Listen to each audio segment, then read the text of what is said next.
നമസ്കാരം. മലയാളി വാർത്തയിലേക്ക് സ്വാഗതം. ലബനനിൽ ഇസ്രായേൽ വ്യോമാക്രമണത്തിൽ പ്രമുഖ ഹിസ്ബുള്ള നേതാവ് തലീബ് സമി അബ്ദുള്ള കൊല്ലപ്പെട്ടതിനെ തുടർന്ന് കഴിഞ്ഞ കുറച്ചു ദിവസങ്ങളായി ഹിസ്ബുള്ളയും ഇസ്രായേൽ സൈന്യവും തമ്മിൽ സംഘർഷം രൂക്ഷമാണ്. ഇനിയും ആക്രമണം അവസാനിപ്പിച്ചെങ്കിൽ ലബനൻ കത്തിക്കണമെന്നാണ് മുൻ ഇസ്രായേൽ യുദ്ധ ക്യാബിനറ്റ് മന്ത്രി പ്രതികരിച്ചത്. അതിർത്തികളിൽ ഹിസ്ബുള്ള നടത്തിവരുന്ന ആക്രമണങ്ങളിൽ പ്രതികരിക്കുകയായിരുന്നു പരാമർശം. ഗാസയിൽ IDF നടത്തുന്ന അതിക്രമങ്ങളിൽ പ്രതിഷേധിച്ചാണ് ഹിസ്ബുള്ള ഇസ്രായേലിൽ ആക്രമണം തുടരുന്നത്. ഇതിനിടെ ലബനനിൽ പ്രത്യാക്രമണം നടത്താനുള്ള നീക്കത്തിലാണ് ഇസ്രായേൽ. ലബനന് എതിരായ വ്യാപക ആക്രമണത്തിൽ നിന്ന് ഇസ്രായേലിനെ പിന്തിരിപ്പിക്കാനുള്ള തിരക്കിട്ട നീക്കത്തിലാണ് ഇപ്പോൾ അമേരിക്ക. ഗാസയിൽ നിന്ന് കൂടുതൽ സൈന്യത്തെ വടക്കൻ അതിർത്തിയിലേക്ക് വിന്യസിക്കുന്നതായി CNN റിപ്പോർട്ട് ചെയ്യുന്നു. അതിർത്തി മേഖലയിൽ നിന്ന് ഹിസ്ബുള്ളയുടെ സാന്നിധ്യം ഒഴിവാക്കാൻ സൈനിക നടപടിയല്ലാതെ മറ്റു മാർഗമില്ലെന്നാണ് ഉദ്യോഗസ്ഥരെ ഉദ്ധരിച്ച് ഇസ്രായേൽ മാധ്യമങ്ങൾ റിപ്പോർട്ട് ചെയ്യുന്നത്. എന്നാൽ ഇരു കൂട്ടർക്കും ആപൽക്കരമായിരിക്കും യുദ്ധമെന്നും നയതന്ത്ര നീക്കങ്ങളുടെ സംഘർഷം ലഘൂകരിക്കാൻ ശ്രമം തുടരുമെന്നും വൈറ്റ് ഹൌസ് അറിയിച്ചു. ഇസ്രായേൽ സുരക്ഷാ വിഭാഗ മേധാവികളെ ചർച്ചയ്ക്ക് ക്ഷണിച്ചതായി പെന്റഗൺ വ്യക്തമാക്കി. ഇസ്രായേൽ ലബനൻ സംഘർഷം ഇല്ലാതാക്കാൻ ഗാസയിൽ വെടിനിർത്തൽ അനിവാര്യമാണെന്നും വൈറ്റ് ഹൌസ് വ്യക്തമാക്കി. വെടിനിർത്തൽ കരാർ ചർച്ചയുമായി ബന്ധപ്പെട്ട് ഇസ്രായേൽ നേതാക്കളുമായി ആന്റണി ബ്ലിങ്കൻ ആശയവിനിമയം തുടരുന്നതായി US സ്റ്റേറ്റ് വകുപ്പ് അറിയിച്ചു.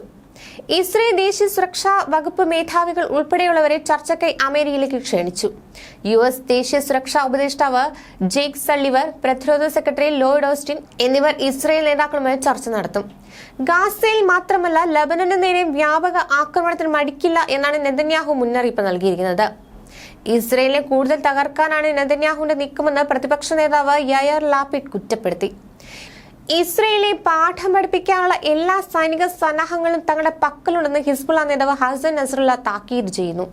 വടക്കൻ ഇസ്രായേലിൽ ഇസ്രായേലിന്റെ സമ്പദ്ഘടനയ്ക്ക് കനത്ത പ്രഹരമേൽപ്പിക്കാൻ പിന്നിട്ട മാസങ്ങളിൽ സാധിച്ചതായും യുദ്ധം അടിച്ചേൽപ്പിച്ചാൽ വലിയ തിരിച്ചടി ഉറപ്പാണെന്നും ഹസൻ നസ്രല്ല വ്യക്തമാക്കിയിരുന്നു. എന്നാൽ ലബനനെതിരായ യുദ്ധത്തിൽ ഇസ്രായേലിന് സൈനിക താവളമൊരുക്കാൻ തുനിയുന്നതായ ഹിസ്ബുള്ള നേതാവ് ഹസൻ നസ്രയുടെ ആരോപണം തള്ളി സൈപ്രസ് രംഗത്ത് വന്നു. പ്രശ്നപരിഹാരമാണ് തങ്ങളുടെ ലക്ഷ്യമെന്നും ഇസ്രായേലിനെ സൈനികമായി പിന്തുണയ്ക്കുക ലക്ഷ്യമല്ലെന്നും സൈപ്രസ് നേതൃത്വം വിശദീകരിച്ചു. ചെങ്കടലിൽ ഒരു കപ്പൽ കൂടി ആക്രമണത്തെ തുടർന്ന് കടലിൽ മുങ്ങിയെന്ന റിപ്പോർട്ടുകളും പുറത്തുവരുന്നുണ്ട്. ഒരാഴ്ചക്കിടെ 6 കപ്പലുകൾക്ക് നേരെ ആക്രമണം നടത്തിയതായി ഹൂതികൾ അവകാശപ്പെട്ടു. അതിനിടെ സർക്കാർ പിരിച്ചുവിട്ട് തെരഞ്ഞെടുപ്പ് വേണമെന്നാവശ്യപ്പെട്ട് തെല്ലവീവിൽ നെതന്യാഹുവിന്റെ സ്വകാര്യ വസതിക്ക് മുമ്പാകെ ആയിരങ്ങൾ പ്രകടനം നടത്തി.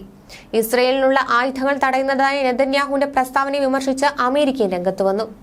റാഫ ഉൾപ്പെടെ ഗാസയിലുടനീളം ഇസ്രായേൽ ആക്രമണം തുടരുകയാണ്.